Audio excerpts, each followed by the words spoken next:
Students, हमारा आज का टॉपिक है opening and closing of stomata. सबसे पहले तो ये बता दूं कि स्टोमेटा जो हैं वो छोटी छोटी ओपनिंग्स हैं। ये देख सकते हैं आप, ये दरमियान में जो ओपनिंग है ये है स्टोमा। और ये जो दो सेल्स इसको बना रहे हैं वो कहलाते हैं गार्ड सेल।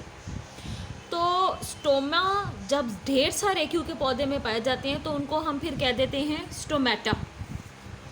ये पत्तों में पाए जाते हैं और हर्बेशियस स्टेम्स के अंदर भी होते हैं। गार्ड सेल्स मेनली पानी की तरह, जो पानी के वेल्व्स हैं, हाइड्रोलिक वेल्व यानी कि पानी के प्रेशर को टॉलरेट करने वाली जो स्ट्रक्चर्स होती हैं उसकी तरह से बिहेव करते हैं और स्टोमा की ओपनिंग को ओपन या क्लोज करते हैं। German botanist H von Mohl ने प्रपोज किया था कि गार्ड सेल जो हैं वो सिर्फ फोटोसिंथेसाइज करते हैं। लीफ एपिडर्मिस के शुगर जो है उनमें प्रोड्यूस होती है डे टाइम जब लाइट अवेलेबल होती है, और जब शुगर लेवल जो है वो राइज़ हो जाता है, सॉल्यूट कंसनट्रेशन इंक्रीज़ हो जाती है, वाटर जो पोटेंशियल है डिक्रीज़ हो जाता है। सॉल्यूट कंसनट्रेशन का मतलब है कि ग्लूकोज जो कि पानी में हल रहकर वहाँ पाई जाती है, जब वो ज़्यादा हो जाएगी तो ज़ाहिर बात है सोल्यूशन बन जाएगा। इसकी वजह से पानी कम हो जाएगा तो पानी का पोटेंशियल जो है वो भी कम हो जाएगा, जिसकी वजह से जो सेल्स हैं वो टर्जिड हो जाते हैं, फुली एक्सपेंडेड हो जाते हैं due to entry of water and they separate from one another and the stoma और पोर्स आर ओपन। यानी अगर हम स्टोमेटा की बात करें तो ये ओपनिंग आप देखेंगे कि ऐसे प्रोड्यूस होगी। इस वक्त जो फुली एक्सपेंशन है इन गार्ड सेल्स की, जिनमें न्यूक्लियस भी होता है, उस स्टेट को कहते हैं हम टर्जिड, और दोनों के टर्जिड होने से दरमियान में ओपनिंग पैदा होती है जिसको हम कह रहे हैं स्टोमा। लेकिन जब ये सेल्स वाटर पोटेंशियल की कमी की वजह से फ्लैसिड हो जाते हैं तो इनकी कोई श्रिंक जैसी हालत हो जाती है, श्रिंकेज टाइप की, जिसकी वजह से स्टोमा की ओपनिंग जो है वो बंद हो जाती है। और यही बात इन्होंने यहाँ पर लिखी हुई है कि ऑस्मोटिक प्रेशर गार्ड सेल्स का जब कम हो जाता है, पानी जो है गार्ड सेल्स में से निकल जाता है तो ये फ्लैसिड हो जाते हैं, जिसकी वजह से स्टोमा जो पोर हैं दरमियान में बंद हो जाता है। ये पहला हाइपोथेसिस है जो कि स्टार्च शुगर हाइपोथेसिस कहला रहा है। बाद में पता चला कि बड़े इम्पॉर्टेंट और भी स्ट्रक्चर्स होते हैं जो कि इम्पॉर्टेंट रोल प्ले करते हैं स्टोमेटा की ओपनिंग और क्लोजिंग में। मिसाल के तौर पर पोटेशियम आइंस। पोटेशियम आइन की कंसनट्रेशन गार्ड सेल में जो है वो बहुत ज़्यादा कई गुना बढ़ जाती है, और हर पौधे के अंदर, क्योंकि हर पौधे की किस्म फ़र्क है, तो डिपेंडिंग अपॉन कि वो किस किस्म का पौधा है, किस किस्म के एनवायरनमेंट में वो ज़्यादा ग्रो करता है, उसमें पोटेशियम आइन की कंसनट्रेशन का भी फ़र्क आ जाता है। तो गार्ड सेल जो है जनाब, ये भी जो है पोटेशियम आइन को ट्रांसपोर्ट करते हैं और एक्टिव ट्रांसपोर्ट करते हैं। इसका मतलब है कि ये एनर्जी एक्सपेंड करके पोटेशियम को जो है हासिल करते हैं। जब पोटेशियम जो है वो डिक्रीज़ हो जाता है इसका ऑस्मोटिक पोटेंशियल सेल्स के अंदर, गार्ड सेल्स के अंदर यानी, तो पानी जो है वो गार्ड सेल्स के अंदर दाखिल हो जाता है बाय ऑस्मोसिस। ऑस्मोसिस हम क्यों कह रहे हैं?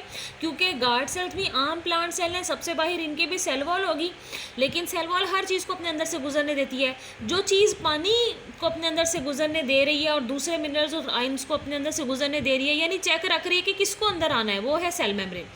तो cell membrane differentially permeable membrane होती है। अब इसकी वजह से जो गार्ड सेल्स हैं वो टर्जिड हो जाते हैं, जिसकी वजह से स्टोमेटा जो है वो स्ट्रेच होकर खुल जाता है।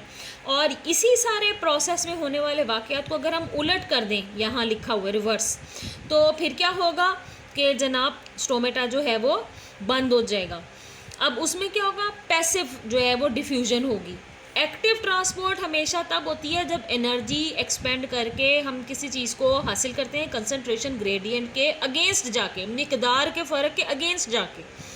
और जो पैसिव ट्रांसपोर्ट है वो तब होती है जब कंसंट्रेशन ग्रेडियंट के अलोंग कोई चीज़ कम वाली जगह से ज़्यादा वाली जगह पर जाती है। अब यहाँ और भी इम्पॉर्टेंट यहाँ बातें बताना ज़रूरी हैं कि कार्बन डाइऑक्साइड का जो लेवल है उसका, लाइट का क्या फॉल कर रहा है, कंट्रोल मूवमेंट कैसी है।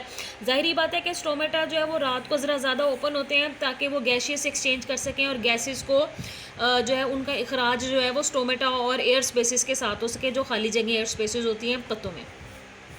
अब आपको पता है कि सूरज की रोशनी जो है वो 7 रंगों का मजमूआ है, उसमें से जो ब्लू लाइट है वो काफ़ी इफेक्टिव है फोटोसिंथेसिस के लिए, और एनवायरनमेंट जो है वो गार्ड सेल का एसिडिफाई हो जाता है, क्योंकि जो पंप हैं प्रोटॉन्स के वो उनको पंप आउट कर दिया जाता है। प्रोटॉन आपको पता है कि जो आइंस की बात हो रही है ये एटम्स के उसमें हिस्से में आते हैं। So which enable the guard cells to take up potassium ion followed by water uptake resulting in increased rigidity of guard cells. So in general stoma are opening during day and closed at night. अब proton असल में क्या होता है कि hydrogen atom जो है वो पानी के थ्रू आता है, वाटर मॉलिक्यूल, और ये हाइड्रोजन आयन में और हाइड्रोक्सल आयन में कन्वर्ट हो जाता है। ये सिंपल जो है ये इसकी लाइसिंग हो जाती है। और जब हाइड्रोजन एटम ने, क्योंकि एक इलेक्ट्रॉन होता है, वो जब अपना एक इलेक्ट्रॉन दे देता है तो उसमें पॉजिटिव चार्ज आ जाता है, पीछे उसमें सिर्फ प्रोटॉन ही रह जाता है, तो इसको फिर आम प्रोटॉन भी बोलते हैं। तो पोटाशियम आयन जो है जनाब ये करता है इंक्रीज टर्जिडिटी में, जिसकी वजह से स्टोमेटा ओपनिंग जो है वो ज़्यादा देर दिन में खुली रहती है और रात के वक्त कम हो जाती है, क्योंकि ये सारा प्रोसेस रिवर्स हो जाता है। So the plants open their stomata by active pumping of potassium in guard cell, causing water to flow by osmosis.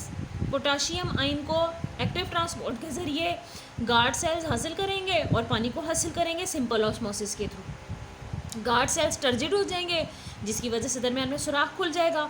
अब इन्हीं बातों को अगर हम उलट कर दें तो वो हो जाएगी स्टोमेटा की क्लोजिंग, यानी पैसिव ट्रांसपोर्ट पोटाशियम की और पानी का निकल जाना और उलट डायरेक्शन में निकल जाना, जिसकी वजह से जो गार्ड सेल्स हैं वो फ्लैसिड हो जाते हैं और स्टोमेटा को बंद कर देते हैं। ये लीफ एपिडर्मिस आप देख रहे हैं, और इसमें यहाँ पर आपको डायग्राम अभी क्लियर होती है तो आप देखोगे कि गार्ड सेल्स को दिखाया गया, ये देखिए, ये देख सकते हैं। इन गार्ड सेल्स को बड़ा करके दिखाया गया तो आपको ये किडनी बीन शेप नज़र आ रहे हैं, बिल्कुल जो है ना बीन शेप है ये दो, और दरम्यान में ओपनिंग भी नज़र आ रही है स्टोमेटा। और ये अगर आप एक इलेक्ट्रॉन माइक्रोग्राफ देख सकें तो आप देख सकते हैं कि ये दो गार्ड सेल है और दरम्यान में स्टोमेटा की ओपनिंग जो है वो खुल गई है।